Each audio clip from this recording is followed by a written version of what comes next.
What's the biggest mistake roofing contractors make with their marketing? It's not the budget or the tactics or the tools. It's failing to execute on a clear plan. Today, we're tackling how to fix that once and for all.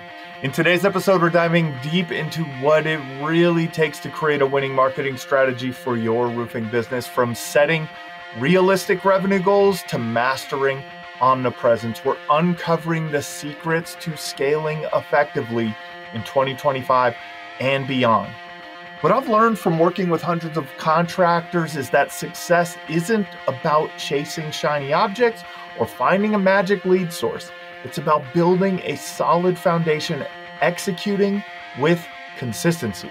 I've been in the trenches helping businesses overcome challenges like mismanaged budgets and unclear goals, and I'm excited to share what's worked for them and how it can work for you too. In this episode, I'll walk you through how to set up achievable goals, build a marketing stack that works, and execute like a pro. Let's make 2025 the year that you take your roofing business to the next level. So stick around and let's get started. Welcome to the Roofing Success Podcast. I'm Jim Ahlin, and I'm here to bring you insights from top leaders in the roofing industry to help you grow and scale your roofing business. If you don't mind, today we're going to do something a little bit different. We're going to talk about setting goals, hitting your targets. We're going to talk about the fundamentals of marketing success. We're going to talk about, maybe we'll get into some optimization techniques, some customer journey optimization, some website optimization, wherever it goes here. We want to talk about the channels of marketing that that are really the main drivers of a lot of success in roofing.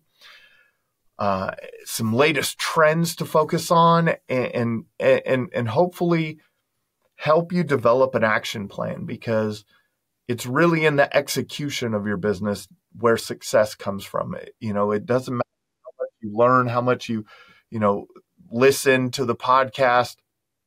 If you're not executing on what we're talking about on the show, it really doesn't matter. So I get asked a lot, kind of the hardest part about marketing your roofing company, right?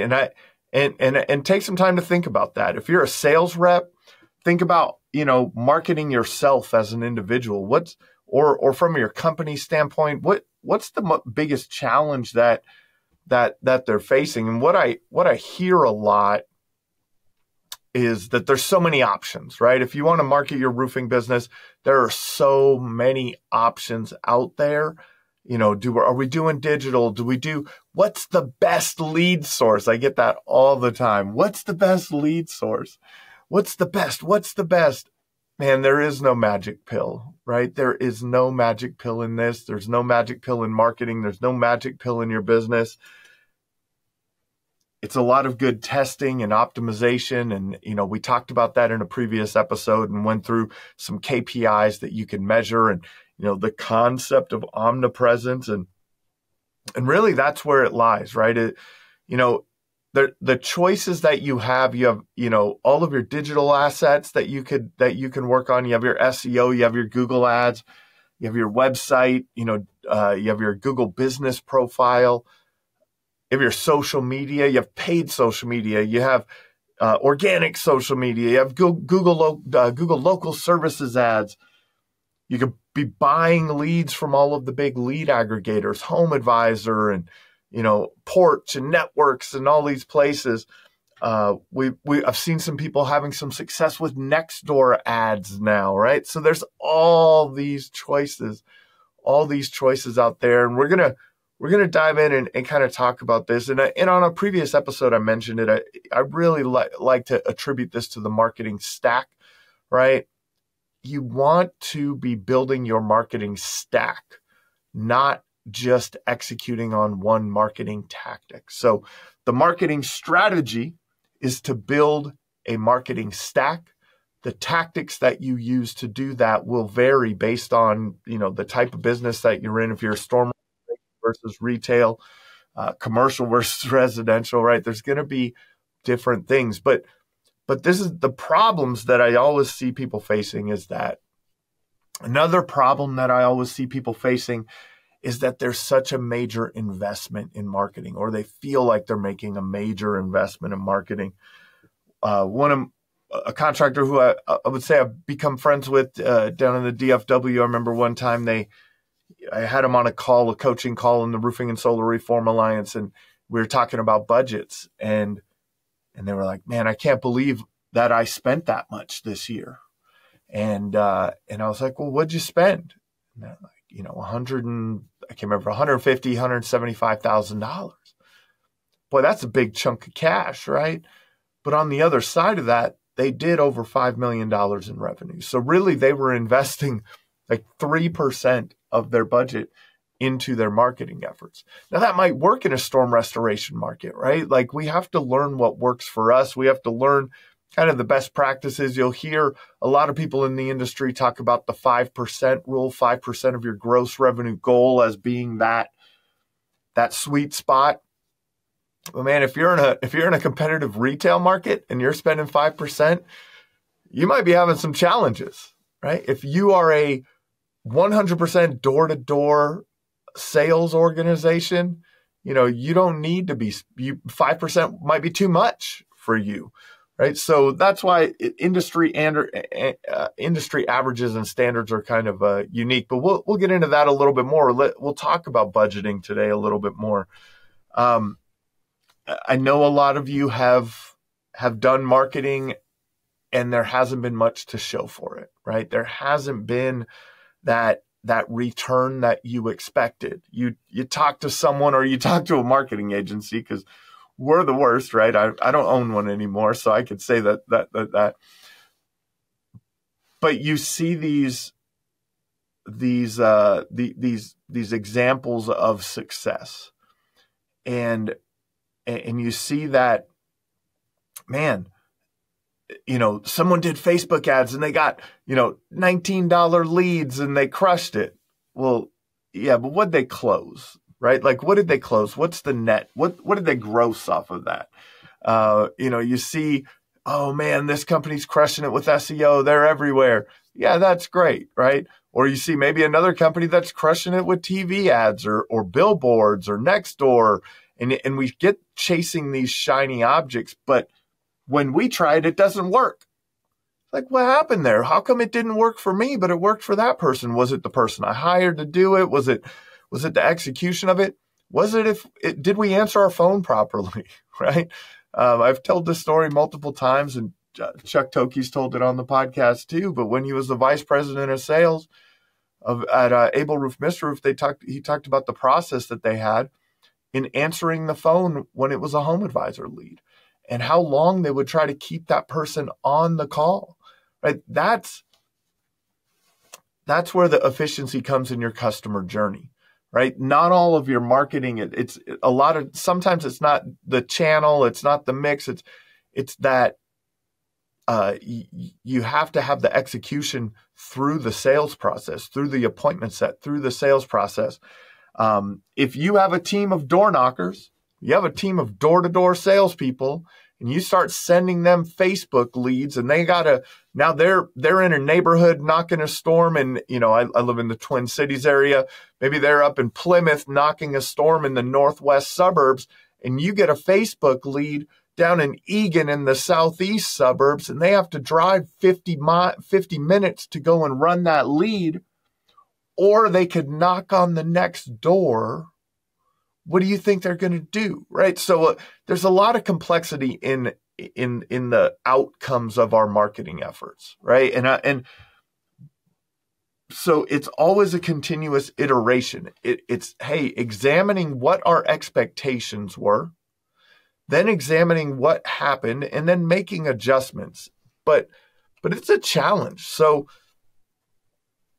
with that, it really becomes challenging, right? That's where the challenge is. Am I doing this right? I don't know about you, but as an entrepreneur, that doubt creeps in, right? That doubt creeps in all the time, that imposter syndrome. Are we really that company? Can we really execute on what we do well? Do we really have the team in place? Am I the right leader for this team? So you got to be careful in everything that you do, and in your execution of things, understanding, setting clear expectations of what you want to happen, measuring them with data. We're all going to, have our challenges. Some efforts are going to work better than others. Some efforts are not going to work at all for you.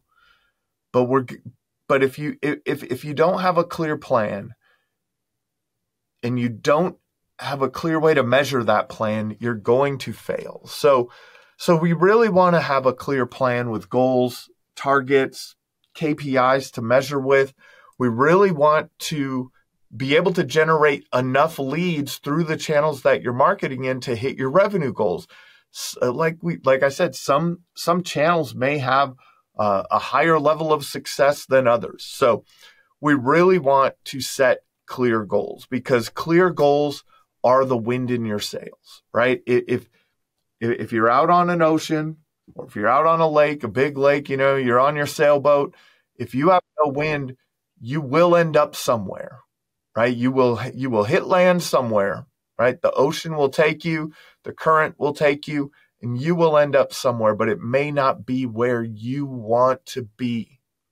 So you need to get the wind in your sails, and that's having that clear plan. I recommend at least a 1-year plan. So we're sitting here in November 2024, really looking at 2025, setting a 1-year goal, and then taking that goal and breaking it down into small chunks, right? Breaking that down into quarterly, monthly, even weekly goals, adjusting for the seasonality in your market. If you're in a storm restoration market, or if you're in Minneapolis here, it's November. The snow will be falling soon. It's going to get really cold. December, and we may be able to roof into December this year. It's looking pretty positive, actually. But going into January, I'm not expecting that, right? February, I'm not expecting it. March, maybe we're coming out of winter and we're able to get that done. If you're in Florida and the hurricane, the time of year for hurricanes, you want to be making adjustments to your goals. But one of the key things here is having a stopping point. You need to have a stopping point with these goals. You need to be able to say, okay, this month we expected to do this. Our goal was to do this. This is what we were trying to achieve. And we did this. We were above goal, below goal. Now you can work back and make some real decisions as to why did that happen, right? So we want to make sure that we have clear goals. We want to have a revenue target. We want to have, want to work that backwards into the amount of leads that it will take. If you are a very experienced contractor, you know your numbers well, this is going to be much easier for you, right? You have it dialed in a little bit more. How many calls will that require? If you've been tracking your leads for years and you know your conversion rates down to your sales reps and who does what and lead source, man, you're going to have a much better opportunity to get to your goals, to within a close variant of what you're going to hit this year. If you're brand new, you're going to have to make this up, right? Like if you're new or if you've never done this exercise before in your business, you're going to have to make it up and make assumptions, right? So what is your revenue target? You're going to have to make a revenue target. Let's be realistic with these revenue targets. I used to talk to contractors all the time when I was with Roofer Marketers who told me, yeah, man, we did 750,000 in revenue last year, and our goal this year is 5 million. Where the heck did you get 5 million from? And why do you think 5 million is the number that you really need to hit? And do you have the team in place that can get you to 5 million? Do you have enough well-trained sales reps to get you to 5 million? Oh no, well, I sold the 715 or 750 as an owner, and I'm going to just go, hire a bunch of people off the street and hope for the best. And they'll all, maybe they'll all close 500,000 and, I'll go hire 10 reps and that'll get to 5 million. And don't have a hope and a prayer. Like, don't do this on a hope and a prayer. Do this realistically, right? Do this realistically. Think about, and if you are going to go and get aggressive and hire 10 sales reps and you've never done that before, be honest with yourself that maybe you're not, you haven't been a sales manager. Maybe you have, but maybe you haven't been a sales manager of 10 reps before. Maybe you don't understand the day-to-day and how that works and what the execution of that looks like. So making sure that you're honest with yourself about your goals, but set your goals, right? Set your goals and then work that back into the amount of leads that you need. So with the amount of leads that you need, what we're working backwards into is we're going to take the sales, right? We're going to divide that by the average job that you're getting. I'm going to make my math easy. Let's say your goal is 3 million for the year. And you're in an area that's very consistent month over month. So that's $250,000 a month. If your average job is 12,500, that would be 20 jobs per month. So not every phone call is a job, right? Not every lead that you generate. When someone calls off of that yard sign, they may not have damage, right? So not every call that you get, not every lead turns into a job. So we got to work this backwards, right? We have to work this backwards into an average conversion rate. Let's say that your average conversion rate is 25% from someone that calls in to book job, right? So maybe 75% of the leads that come in end up in an inspection, right? You do a home visit off of 75% of that. So now you have 75 leads that you're running and you're closing 33% of those. You got 25 closed jobs, right? Or a 25% close rate, which would back into, if you need those, what did I say? If you need, the 20 jobs a month, we just back that into it, right? So that would be 80 leads a month. Right. So we back that into it and knowing your lead number is going to give you a leading indicator as to where your business is going. You have leading and lagging indicators in your business. So you want to be paying attention to these leading indicators in your business, like lead flow. If no one is booking an inspection with your company, you're going to run out of business, right? So we have to be following that lead flow from the beginning. So understanding your goal, being honest with yourself about what you can execute on, and then determining how many leads it will take you to get there. We have a clear picture of the leads that we need and the goal that we have from a revenue perspective. Maybe we've spent some time thinking about the people that we need to get to that revenue goal also, and being honest with ourselves, right? Being honest with ourselves is that we have the right people, we have the right team, we have the right, goal for that team. Now we need the lead flow, right? And we have an idea of where we're going to get the lead flow from. We're going to be, executing on this set of marketing tactics. I think what gets overlooked a lot is your marketing message. I think that the fundamentals of marketing are missing in most of your businesses, and I don't say that to be condescending but it's a very simple thing, and I want to talk to you about a very simple way of looking at marketing. So the first thing that we're going to talk about is the market, and that's the who. That's the people that you are marketing to. Then I want to get into the message a little bit, and that's what you're saying to those people in hopes of that message resonating with them for them to give you a call. And then we have the how, and that's That's where this message is going out, right? Where is this message landing? Is it on your social media? Is it in a Google ad? Is it on your website? Is it on a billboard, right?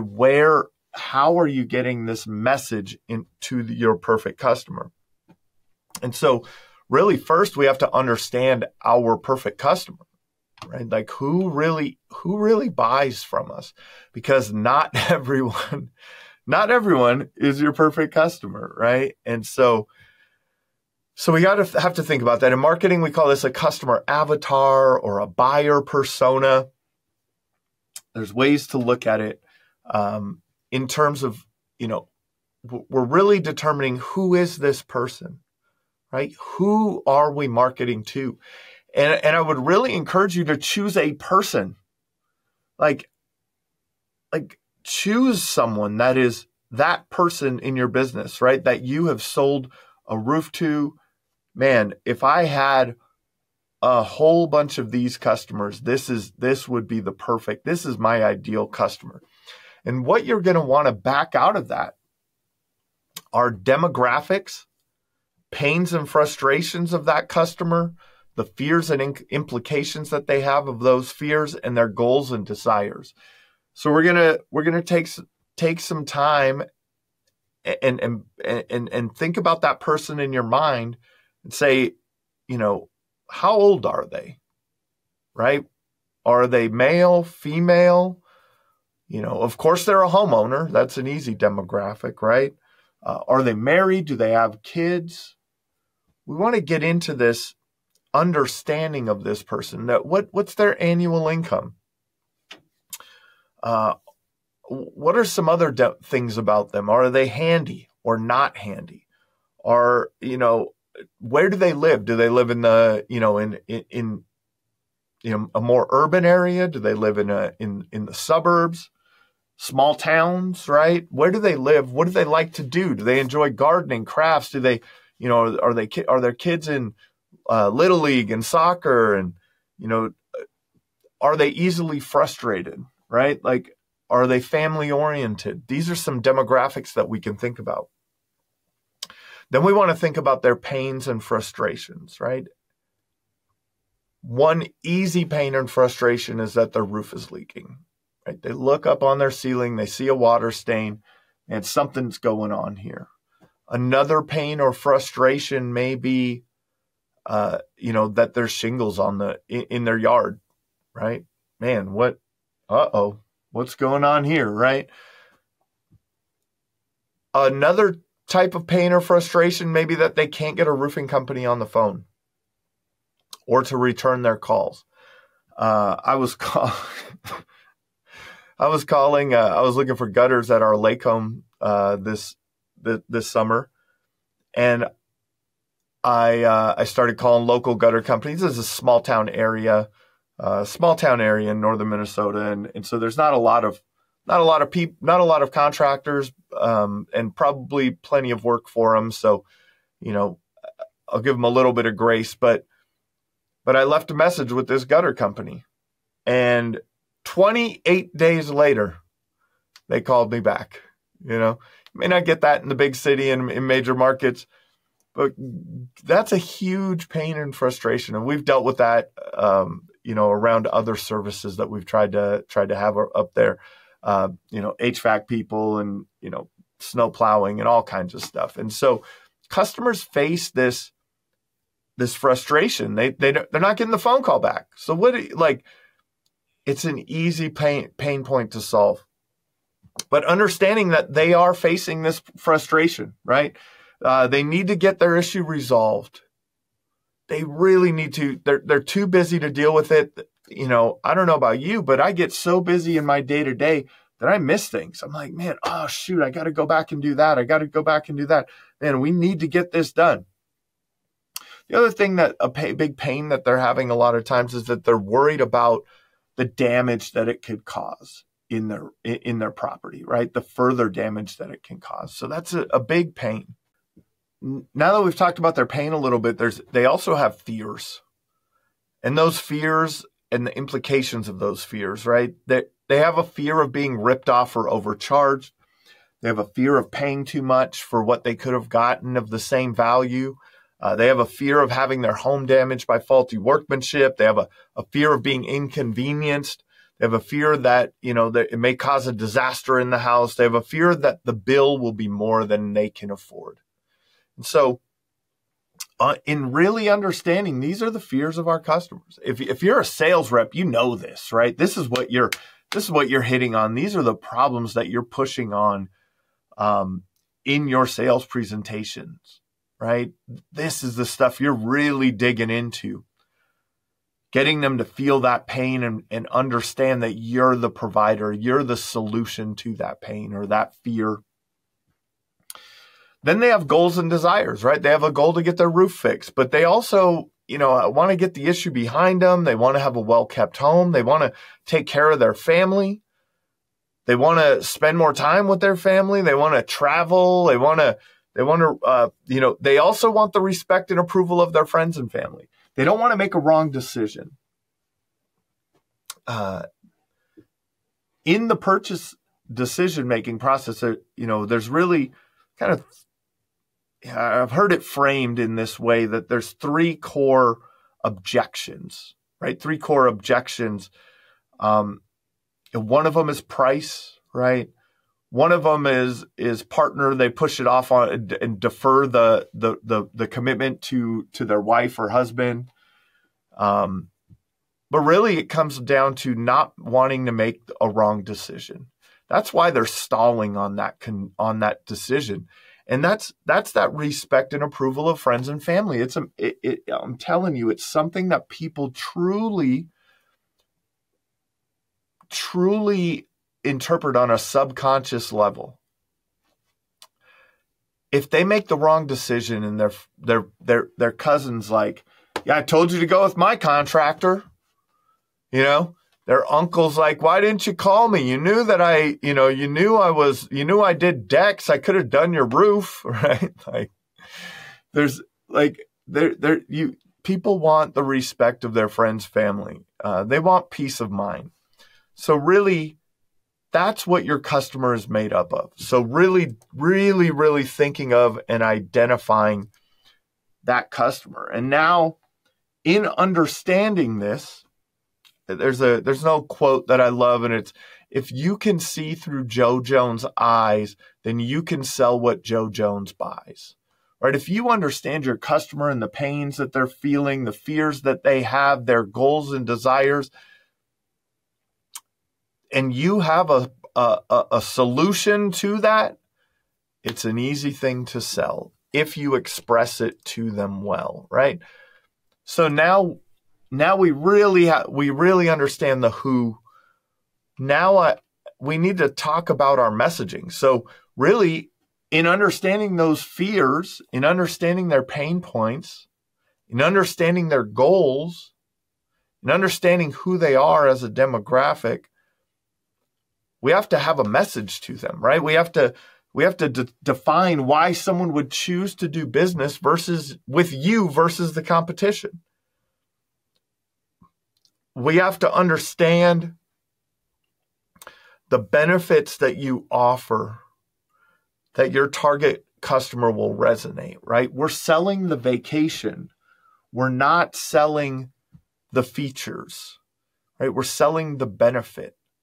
So we want to sell them a complete roofing system that they will never have to worry about again, right? Like, we have to sell them the vacation, sell them on the benefits of doing business with you, sell them on the benefit of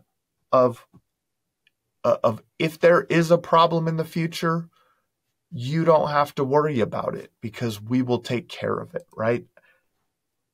Making sure that they know that you're going to give a clear, straightforward estimate, or you're going to work with them in the insurance claims process, and you're going to give them, a great customer experience, satisfaction guaranteed. You're going to inform them about your warranties, the manufacturer's warranties, your labor warranties, your workmanship warranties. You want to express maybe that you're local to the area, that you'll be around if they need you, right?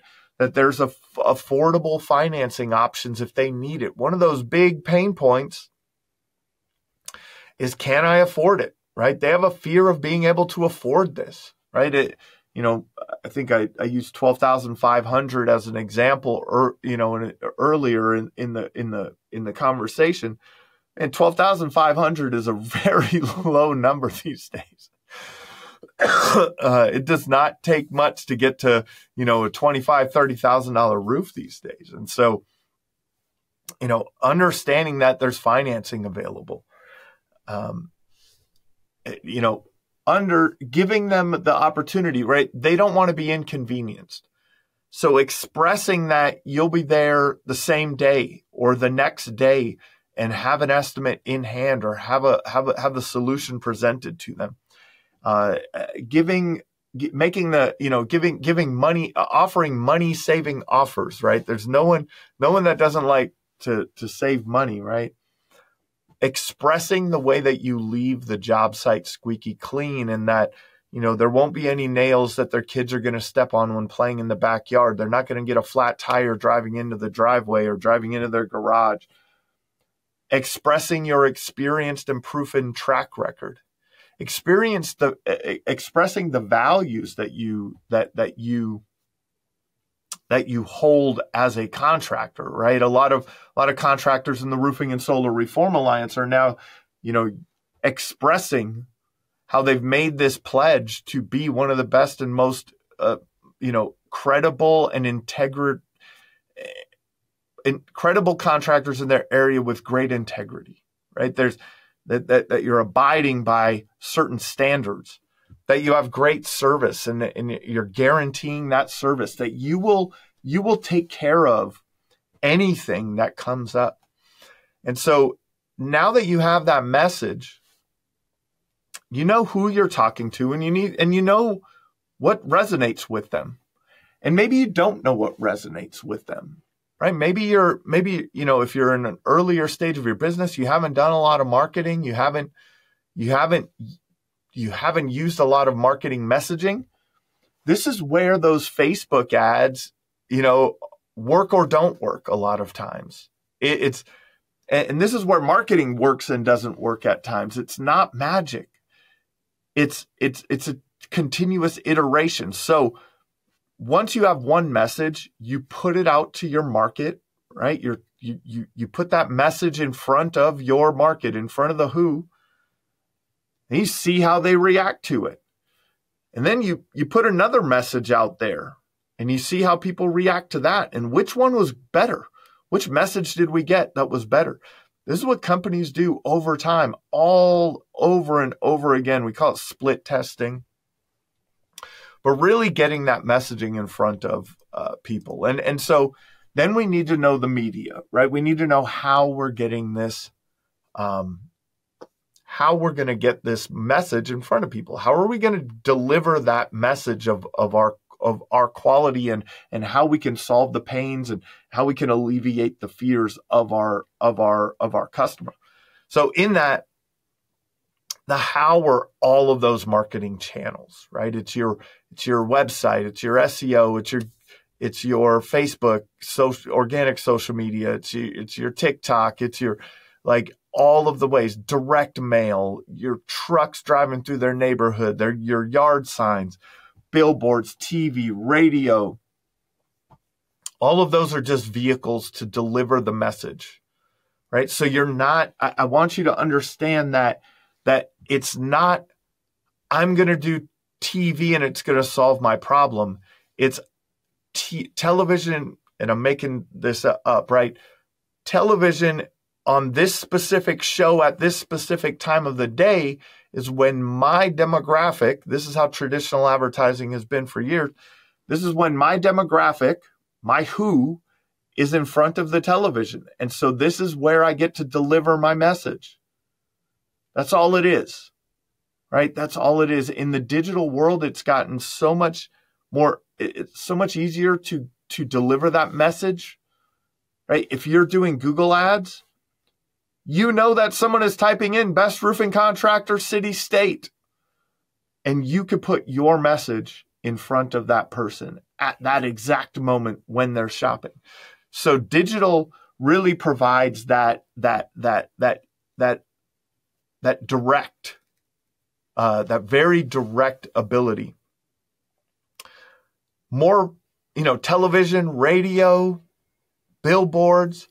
A lot of the people that see your billboard are not going to be your perfect customer, but you're kind of counting on a portion of them, right? Like billboards get measured in traffic per day, right? Oh, there's 100,000 cars that drive by here every day. How many of the people in those cars are your demographic? And then how many of those people in those cars that are your demographic look up at that specific time frame and get that message? And then how many times do they need to see that to really take that in? Just because they saw it once doesn't mean they're going to call you, right? So that how is so impactful. I think one of the things to make sure that you're focusing on in your how and a good place for your message is your billboard, right? Your website.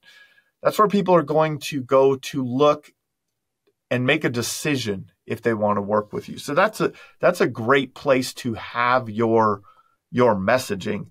And so on your website, you want to have it set up with that marketing messaging, right? So when they land on the website, you want the messaging to be speaking to your perfect customer. If your perfect customer is someone who is looking for a cheap option, and that's what you provide is a cheap option, then make sure that your website expresses that. If you are the opposite of that, and you do not provide a cheap option, you provide an extensive amount of value, make sure that your website expresses that, right? If you have great financing options, you're thinking of their fears, you're thinking of their pain points, you're thinking of all of these things. On your website, you can express that very easily. It's your domain. It's your area to express that. Then when you're doing your Facebook ads, have this in mind. When you're doing your Facebook social media posts, have this in mind. When you're doing, Nextdoor, or if you're posting in a Facebook group, or if you're, just as you're knocking doors, this is what you have in mind, right? Your door-to-door scripts touch on these things, right? They touch on the fears and implications. They touch on the pain points that the homeowner is facing. They're facing a problem with the insurance process. It sucks, right? And so we can really push on that pain point.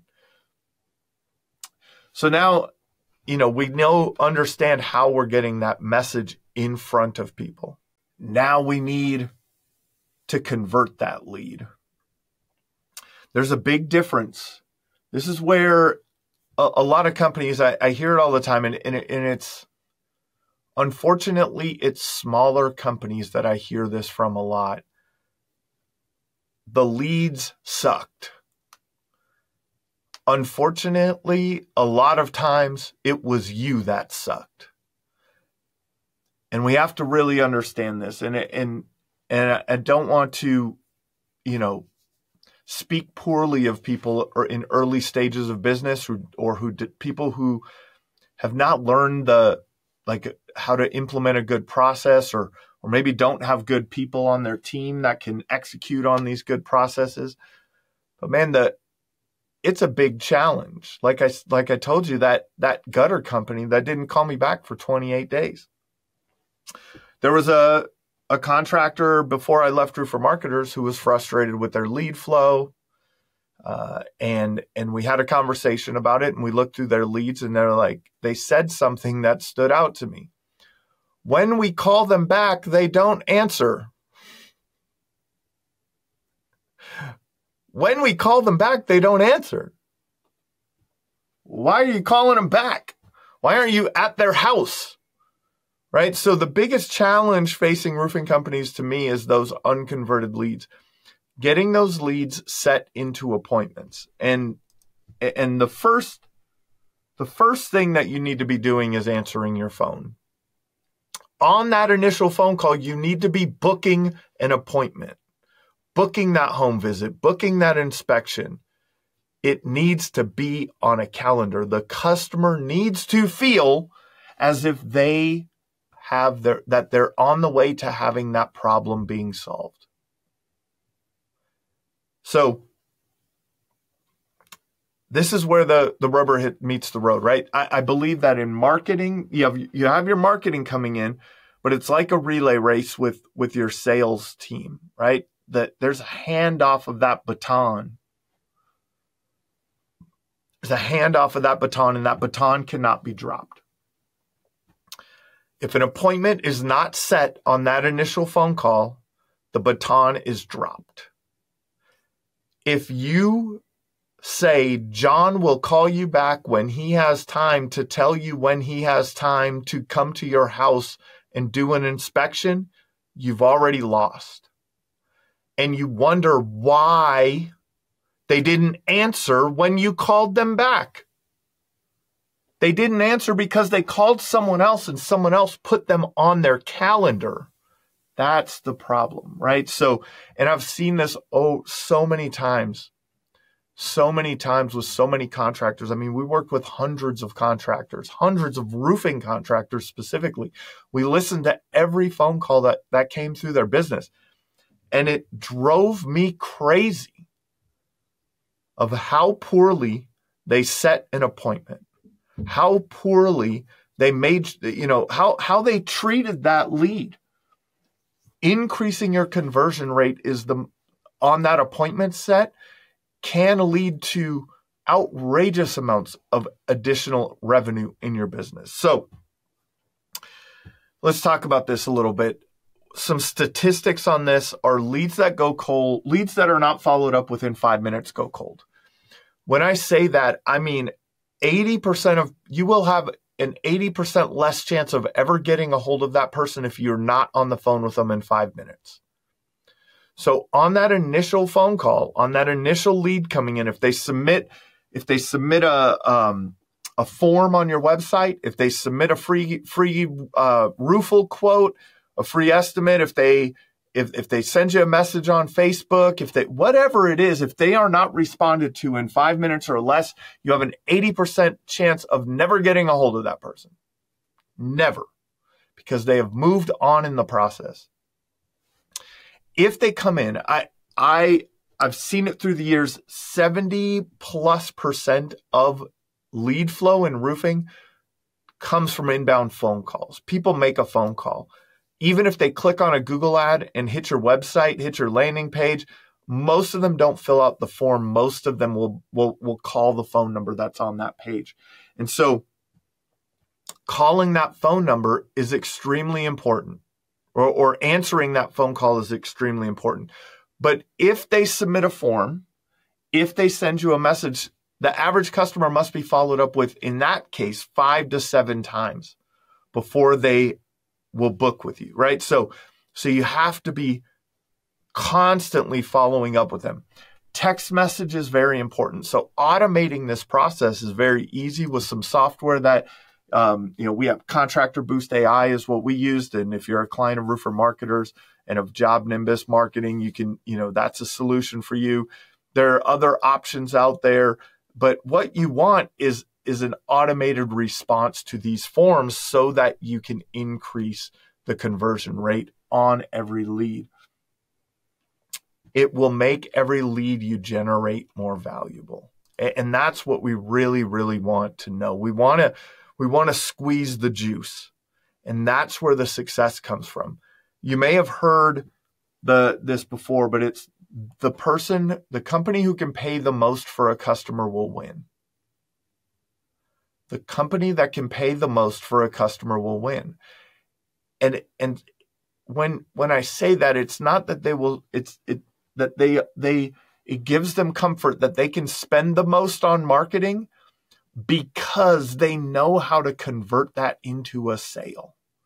Like that's what and they know that they'll not only convert it into a sale, but they will get referrals, and they'll knock the neighbors' doors, and they'll pick up a couple of the neighbors, and they'll turn that one into many. So This is now that you know that we have to turn that one into many, we have to track our KPIs, right? We want to track our lead flow. We want to track our appointment set rate. We want to track our conversion rate, no shows on inspections, right? We want to be tracking all the way down the funnel. If you're using software like JobNimbus, there's insights, JobNimbus Insights. Depending on the CRM that you're using, there's a lot of, different options for reporting, but you want to be call tracking. Call tracking is your most important thing from that perspective to understand your KPIs effectively. Like I said, 70% plus people call in. And if you're not tracking those and understanding where those leads are coming from, it's going to be very challenging. As we move into 2025, we've been preaching this. We wrote the book, The Best Known Roofer, in 2021. Having this all-in presence, the companies that have this all-in presence, they're everywhere. They're doing SEO, they're doing Google Ads, they're doing LSAs, they're doing social media, they're doing organic social media, they're doing social media advertising. They're knocking doors. Their trucks are wrapped. There's signs in the yard. They're sponsoring community events. The marketing stack is extremely high. Are the ones that have consistent lead flow and end up with success. In today's market, video is the most important thing. Get on, pull out this amazing thing in your pocket called a phone, point it at yourself and start talking and delivering that message to your perfect customer, saying things that will trigger their pain points and fears and alleviate their fears, right? Do this on an ongoing basis. It will make an outrageous impact in your business in 2025. Think about this in small chunks if you don't have a lot of these things in place, right? Start with the top 3 things that you're going to do. One of those might be to, clean up our appointment setting process. We got to dial that in. Another may be, we're not tracking anything. That's what I need to be doing first. But understanding it with your goals in mind and how much lead flow you need along the way. So that develops your custom action plan, right, for the year. So I hope this is helpful. I really wanted to get this out to you as we're moving into towards the holiday season, because I know that this is the time of year that most people think about this. If you need anything, drop a comment. Tell me what you think. Tell me if you agree, disagree. Tell me what your plan is, right? We're getting everything back up and running on our YouTube channel. So go to the Roofing Success YouTube channel. Please subscribe there. Join the Roofing Success Facebook group. We're going to get very active in there over the next few months. This has been another episode of the Roofing Success Podcast. Thank you for tuning into the Roofing Success Podcast. For more valuable content, visit roofingsuccesspodcast.com. While there, check out our sponsors for exclusive offers, shop for merchandise, and sign up for our newsletter for industry updates and tips. Also, join the Roofing Success Facebook group to connect with other professionals and stay updated on the latest trends. If you enjoyed this episode, please subscribe, like, share, and leave a comment. Your support helps us continue to bring you top industry insights. The website link is in the description. Thanks for listening.